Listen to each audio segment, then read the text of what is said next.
এখন দল পরিবর্তন করে সব বড় বড় কথা না। শিলিগুড়ি পৌর নিগমে অনুষ্ঠিত হলো 44তম বোর্ড মিটিং। এদিনের বৈঠকে উপস্থিত ছিলেন শিলিগুড়ির মেয়র গৌতম দেব, ডেপুটি মেয়র রঞ্জন সরকার, চেয়ারম্যান প্রতুল চক্রবর্তী সহ শাসক ও বিরোধী দলের সমস্ত কাউন্সিলররা।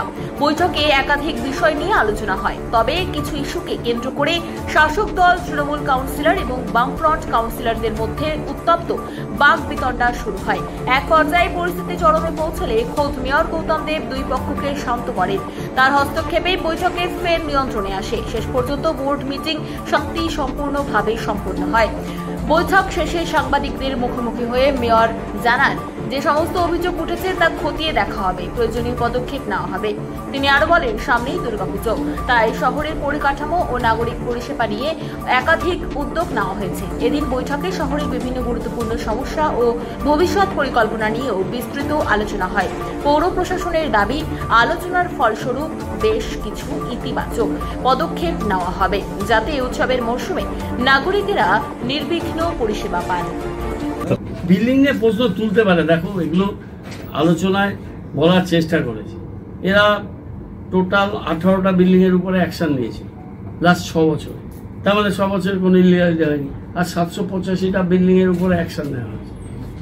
এখন যেগুলো ইলিগালিটি হয়ে আছে ইয়ার্স টুগেদার 30 বছর, 25 বছর, 20 বছর, সেখানে আমি বুলডোজার চালিয়ে ওটাকে মরুভূমি করা আমার পক্ষে সম্ভব না। নতুন হচ্ছে কিনা সেটা আমরা দেখছি, রিপোর্ট আসলে করছি। কিছু জায়গায় যদি বলে যে আমাকে ভাঙার টাইম দিন, কারণ আমি ভাঙলে আমি যত্ন সহকারে ভাঙবো, আমার ক্ষতি কম হবে, তাকে আমাদের সেই সুযোগটা দিতে হচ্ছে। তারপরে যদি সে না ভাঙে তখন সেটা আমরা ব্যবস্থা নিচ্ছি।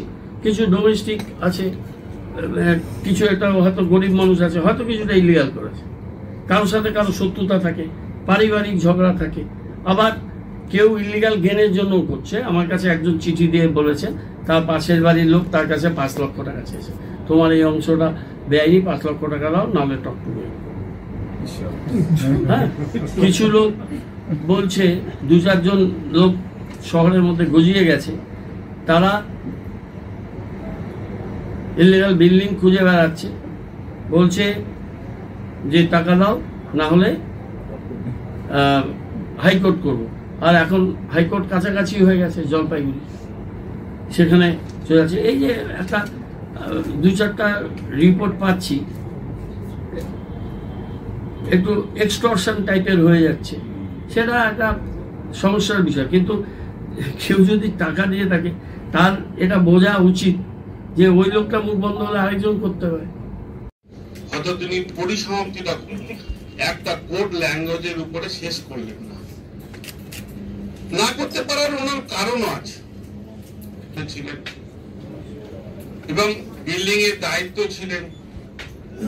বিরোধী পক্ষে আমরা দাঁড়িয়েছিলাম, আমরা বারবার করে বলেছিলাম যে আজকে অনেক কষ্ট যে এলওসিসি নেওয়ার জন্য এনজিডিএ মাস্ট নয়, বাধ্যবাধকতা। আর আমাদের তো এটা বক্তব্যই ছিল যে এলওসিসিটা বাদ দিলে কি হবে, আমার এনজিডিএ তে না গেলে কি হবে। এনজিডিএ এলাকা বহু এলাকা আছে যারা এলওসিসির জন্য এনজিডিএ তে আসছে না, আর পাশেই আছে, এই তো নোটিফাইড এলাকার পাশেই আছে।